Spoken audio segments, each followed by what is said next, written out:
దుర్యోధనుడు అర్జునుడి వైపుకు వెళ్తుండగా చూసిన పాండవులు కౌరవ సేనను పూర్తి బలంతో ఎదుర్కొన్నారు. జయద్రథుడికి ద్రోణుడు సహాయంగా వెళ్లకుండా చేయడానికి పాండవులు ఎలా చేశారు?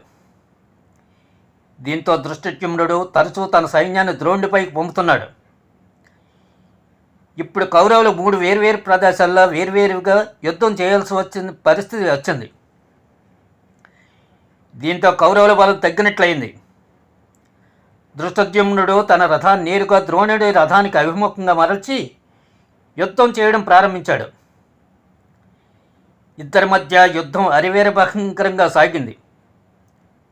ద్రోణుడు లక్కరంగు రథాశ్వాలు, ధృష్టద్యుమ్నుడు పారువు పెట్ట రంగు రథగుర్రాలు లంకిళ్ళు పడ్డాయి. ఆ దృశ్యం సాయంకాలం మేఘాల మాదిరిగా అందంగా కనిపించింది. ధృష్టద్యుమ్నుడు తన ధనస్సును పడేసి కృపాణుని డాలును తీసుకుని ద్రోణుడి రథంపై కూరికాడు. గుర్రాలపై నుంచి నెలగల పైకి వెళ్ళి ద్రోణుడు ఆందోళన చెందేలే రక్తనయనాలతో రోక్ష వీక్షణలతో భస్మం చేయదలిచినట్లు తాకాడు. అలా యుద్ధం చాలాసేపు జరిగింది. కోపోద్రిక్తుడైన ద్రోణుడు ఒక తీక్షణ బాణాన్ని ధృష్టద్యుమ్నుడిపైకి వదిలాడు. ఆ బాణం ధృష్టద్యుమ్నుడి ప్రాణం తీయాల్సిందే. కానీ ఆ సమయంలో సాత్యకి తన బాణంతో ద్రోణుడి బాణాన్ని పక్కకు నొక్కొట్టాడు. దీంతో ద్రోణుడు సాత్యకిని లక్ష్యం చేసుకున్నాడు. ఇదే మంచి సమయమని ధృష్టద్యుమ్నుడు తన వారిని అక్కడి నుంచి మరలించాడు.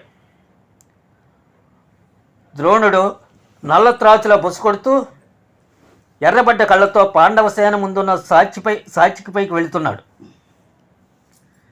సాత్యకి కూడా ద్రోణుడికి ఎదురుగా వెళ్ళాడు. సాత్యకి తన సారథను ఉద్దేశించి, ఈ మనిషి బ్రాహ్మణ వృత్తిని విడిచి యుద్ధం చేసే ఉద్యోగం చేస్తున్నాడు. పాండవులు చాలా చిక్కకు పెడుతున్నాడు. ఇతడు తన పక్షాన ఉన్నాడనే దాన్నే దుర్యోధనుడికి అతిశయం కలిగించింది. ఇతడు తానే గొప్ప యోధుడినే గర్వంతో ఉన్నాడు. ఇతడికి నేను గుణపాఠం చెప్పాల్సి ఉంది. త్వరగా అతడి వద్దకు రథాన్ని తీసుకుని వెళ్ళి అన్నాడు. రథం ద్రోణుడిని చేరుకుంది. ద్రోణుడు సాత్యకి ఇద్దరూ బాణవర్షం కురిపించారు.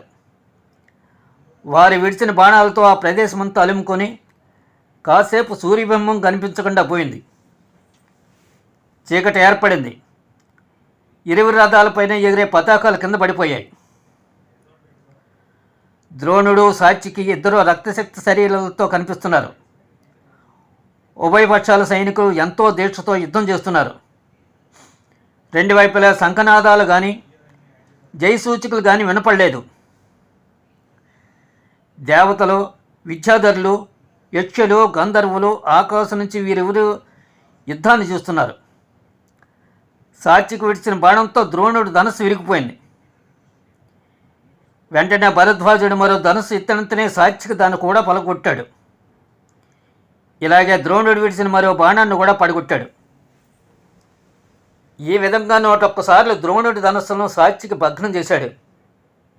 ద్రోణుడు మనసులో ఇలా అనుకున్నాడు, ఈ సాత్యకి శ్రీరాముడు, కార్తవీర్యుడు, అర్జునుడు, భీష్ముడు వంటి తరగతికి చెందినవాడు. తనకు తగిన వీరుడు లభించాడని ద్రోణుడు సంతోషించాడు. ద్రోణుడు ఏ రకం బాణం విడిచాడో సాత్యకి కూడా అదే రకం బాణాన్ని విడిచిపెడుతున్నాడు. ఈ సమాన సమరం చాలాసేపు కొనసాగింది. బాణయుద్ధనిపుడైన ద్రోణుడు ఇక సాత్యకిని చంపదలిచాడు. అతడిపైకి ఆగ్నేయాస్త్రాన్ని వదిలాడు. సాత్యకి తన వారణాస్త్రంతో దాన్ని నిరోధించాడు. సాత్యకి బలం క్షీణించసాగింది. ఇది చూసి కౌరవ సేనలు ఆనందంతో చిందులు వేశాయి. సాత్యకి పరిస్థితిని గమనించిన యుధిష్ఠిరుడు తన వద్ద ఉన్న వారితో మహావీరుడైన సాత్యకి ద్రోణుడి చేతిలో నీరసిస్తున్నాడు. మీరంతా అక్కడికి వెళ్ళండి. ధృష్టద్యుమ్న, మన సాత్యకి త్వరలో సాయం చేయకపోతే ఆ ద్రోణుడు అతడు చంపేస్తాడు. తక్షణం వెళ్ళు, వెనక్కి తగ్గద్దు. పక్షితో పిల్లి చెలగాటం ఆడినట్లుగా సాత్యకితో ద్రోణుడు ఆడుతున్నాడు. నిశ్చయంగా సాత్యకి ఇప్పుడు మన మృత్యువు చేతిలో ఉన్నట్లే అంటూ తన సేనను కూడా ద్రోణుడిపైకి వెళ్ళాలని ఆజ్ఞాపించాడు. బహు కష్టం మీద సాత్యకి సురక్షితంగా తప్పించుకోగలిగాడు.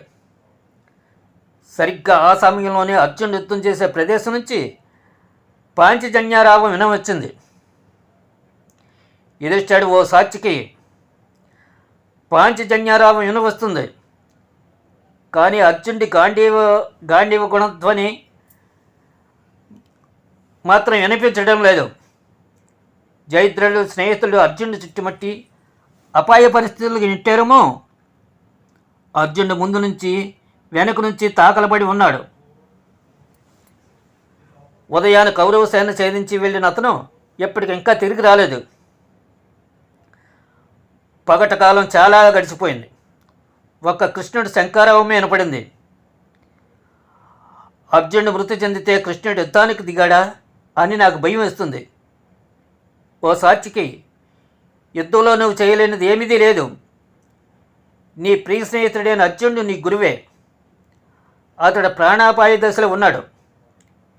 నీ ప్రతాపం, నైపుణ్యత గొప్పతనం గురించి అర్జునుడు తరచూ నాతో చెప్పేవాడు. మేము అడవుల్లో ఉన్నప్పుడు సాత్యకిని పోలేని యోధుడే లేరన్నాడు. పోయి అటు చూడు. దుమ్ము ధూళి ఎగుసుకుంది. నిశ్చయంగా అర్జునుని శత్రువు చుట్టుముట్టారు. జయద్రథుడు గొప్ప యోధుడు. అతడి కోసం ప్రాణాలు సైతం ఇవ్వగల వీరులు అతడికి బాసటగా ఉన్నారు. తక్షణమే నీ వెళ్ళి అని పురమాయించాడు. ద్రోణుడితో యుద్ధం చేసి అలసిపోయిన ఉన్న సాత్యకి, ఓయి సత్యవ్రతుడా, నీ ఆజ్ఞను శిరసావహిస్తాను. అర్జునుడి కోసం నేను ఏమైనా చేస్తాను. నాకు ప్రాణం తృణప్రాయం. నీవు ఆజ్ఞ ఇస్తే దేవతలను ఎదుర్కోవడానికి సిద్ధంగా ఉన్నాను. వాసుదేవుడు అర్జునుడు వెళ్ళేటప్పుడు వారు నాతో అన్న మాటలు చెప్పనివ్వండి. మేం జయద్రథుడిని చంపి తిరిగి వచ్చే వరకు నీవు యుధిష్ఠిరుడి పక్క నుంచి వెళ్ళవద్దు. అతన్ని రక్షించడానికి చతురతగా అప్రమత్తంగా ఉండు. మేము నిన్ను నమ్మి ఈ పని నీకు అప్పగించి వెళుతున్నాం. కౌరవ సేనలో ఒక్క వీరుడికే మేము భయపడతాం. అతడే ద్రోణుడు. ద్రోణుడి ప్రతిజ్ఞ గురించి మీకు తెలుసు.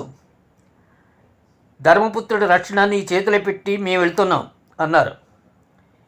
నేనందుకు తగిన వాడిని ఎంచి మీ పూచి అర్జునుడు నాపై వదిలాడు. అతడి ఆజ్ఞ నేను ఎలా తిరస్కరిస్తాను? అర్జునుడి స్వస్థత గురించి మీరు భయపడవద్దు. అతన్ని ఎవరూ జయించలేరు. జయద్రథుడు అతను రక్షించేవారు కలిసి అర్జునుడి ప్రభావంతో 16 వంతు కూడా చాలరు. ఓయే ధర్మపుత్ర, నేను వెళ్ళక తప్పునప్పుడు నీ రక్షణ ఎవరికి విడిచి వెళ్ళగలను? నేను పట్టుకోవడానికి ఆ ద్రోణుడి వస్తే అతన్ని ఎదిరించి నిలబడే వారెవరు? ఇక్కడెవరూ లేరే. కనుక నన్ను వెళ్ళాలని నిర్బంధించద్దు. నన్ను వెళ్ళాలని ఆజ్ఞ ఇచ్చేమో తీవ్రంగా ఆలోచించండి అన్నాడు సాత్యకి. యుధిష్ఠిరుడు సమాధానమిస్తూ, ఓ ఈ సాత్యకి, నేను ఇదంతా ఆలోచించాను. అపాయాన్ని అవసరాన్ని రెండింటినీ చూసి ఆలోచించాను. నిన్ను పంపించడానికే నిశ్చయించాను. నీవు నా పూర్తి అనుజ్ఞను పొందే వెళ్తున్నావు. నా రక్షణ చూడటానికి ఇక్కడ పరాక్రమవంతుడైన భీముడు ఉన్నాడు. ధృష్టద్యుమ్నుడు ఉన్నాడు. వీరిగాక ఇంకా చాలామంది ఉన్నారు. నా గురించి ఎలాంటి ఆందోళన అవసరం లేదు అంటూ యుధిష్ఠిరుడు ఒక పెట్టె నిండా బాణాలను ఇతర ఆయుధాలను సాత్యకి రథంలో ఉంచి రథానికి కొత్త గుర్రాలు అమర్చి తన ఆశీర్వచనంతో సాత్యకిని పంపాడు. సాత్యకి, భీమసేన, నీవు ఇప్పుడు యుధిష్ఠిరుని రక్షించాలి. బహుజాగ్రత్తగా ఉండని చెప్పి వెళ్ళిపోయాడు. కౌరవ సేన చీల్చుకుని సాత్యకి వెళ్తున్నప్పుడు అతన్ని అనేక మంది ఎదుర్కొన్నారు. వారందరినీ జయించి అన్ని ఆటంకాలను దాటి సాత్యకి ముందుకు వెళ్తున్నాడు. కానీ శత్రు దాటి ఎక్కువగా ఉండడంతో సాత్యకి గమనం చాలా నిదానంగా సాగుతున్నది. సాత్యకి యుధిష్ఠిరుడిని వదిలి వెళ్ళడం చూసిన ద్రోణుడు పాండవ వ్యూహంపై పడి విశ్రాంతి లేని నిరంతర యుద్ధం చేశాడు. పాండవ సైనికులను ఎదిరించి వెనక్కి మరలించాడు. యుధిష్ఠిరుడు ఇది చూసి అసంతృప్తి చెందాడు.